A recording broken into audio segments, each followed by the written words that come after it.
welcome to another edition of What's Happening Around Town, guys. Today I got a great show for you guys. You're going to really enjoy this one. Get close to the screen. We're going to really, it's going to be fantastic. We're talking about finances and money, all right? Today on the show I have with me Dr. Melvin Greene. Let's give it up. Dr. Melvin Greene being on the show, taking time out to come down and speak with us. We really do appreciate it. We're very, very busy. It's that time of year. But before we get started, Dr. Melvin, I'm going to call you doctor. I hope to me, you're bigger than a doctor, but I'm going to call you doctor. You fix things. All right? So Dr. Melvin Greene, can you tell the folks at home about what you do and a little bit about your background? Yeah, welcome to the show today. And what I'm going to talk about today, me and Mr. Davis, we're going to talk about a lot of different things. One of the things we're going to talk about is my background real quickly to get you up to date on who I am and why I'm here.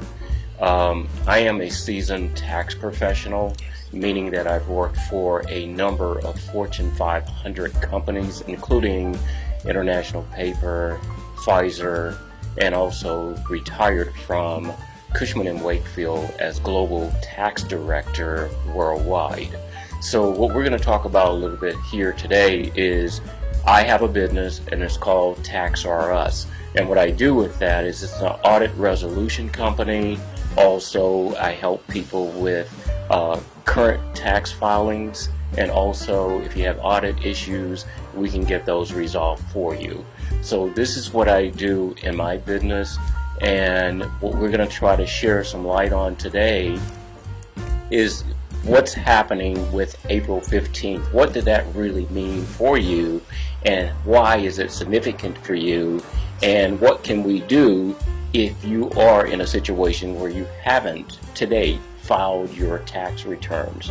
And now we're going to talk about what you need to do, how you need to do it, when you need to do it, and are there any exceptions to what you may need to do to make your returns accurately filed and timely. Wow. You see why it's here, right? It's that time of season. So with right now we're in April. We come to April. Can you get the folks at home what's April 15th about, the deadline, and where should they be and what should they be doing? Or there's something called extensions, I believe. I'm not sure if when should that be applied or not applied. I mean, if you give them like a little something as to what the current concerns are. Well, for those who haven't filed yet. Well, thank you. I think it's a good question, and what we should know is that a lot of people have already filed their tax returns, but typically people who file their tax returns early are because they're really anticipating a refund. Yes. And if they're anticipating a refund, they have plans for that money, so they plan earlier. But as your tax returns get more complicated, or you forget about the April 15th date, then it's more relevant that you start looking at that date and the significance of it. So April 15th is a IRS imposed deadline for individual tax returns. So that means that you need to have your returns filed by that date. However, if you're filing a return and you have a refund or anticipate a refund, then there is no real due date because there's no penalties or interest that will be implied or applied to your returns. Mm-hmm. But if you're under a situation where you may possibly owe money, then by April 15th you need to have that return mailed or postmarked or e-filed before April 15th, because if you don't, there are penalties that are imposed. Typically the penalty is 5% of the outstanding balance per month plus 1.5% per month until they are paid. But the penalty, the good part about the penalty is it maxes out at 25%. The penalty, the interest that is imposed is until it's actually paid. So what you can do if you're not sure that you have all the information that you need before April 15th, then you can actually file an extension. For individuals, that's a 4868 that you would file that. And if you're in a state that also imposes a tax, you may have to file an extension for that also. but typically a lot of states will piggyback off of the federal. Gotcha. And what that means is if you get a federal extension, they will also accept the states will accept that for filing purposes. That extension will then require you to file a return by October 15th. So it extends it for a 6-month period of time. It is an extension of time, not an extension of payment. Gotcha. Wow.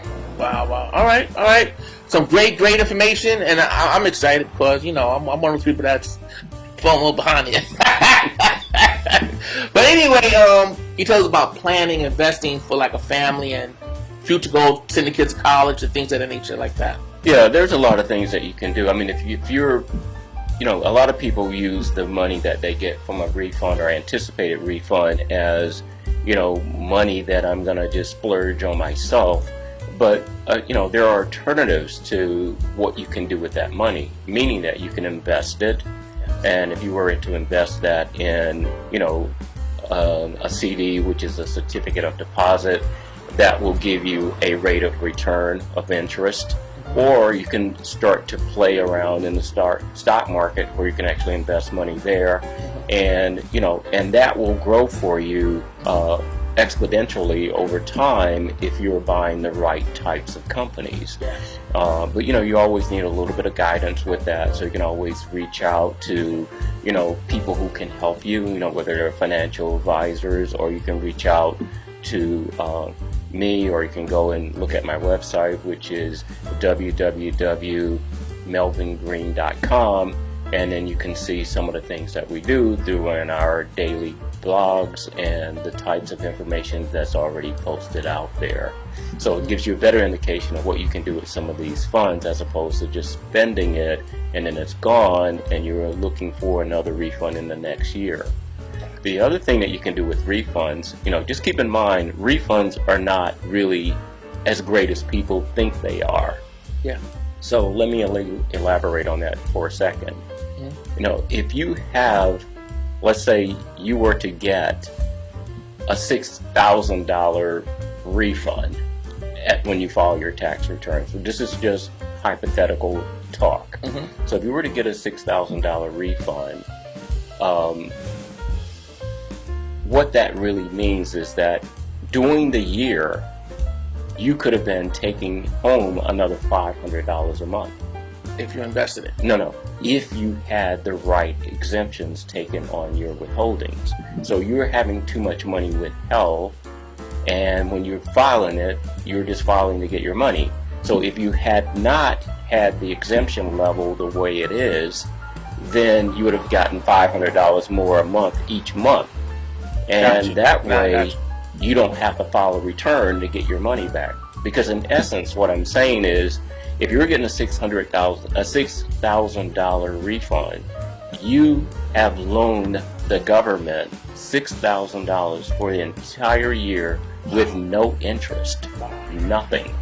So you're not winning that game, you're losing. So I always say to people, it's probably a better situation where you owe a little bit of money, maybe you owe a few $100s, because and from that perspective, you had an interest-free loan from the government for the entire year, but you utilized all your money to do other things. You have no idea how big that is.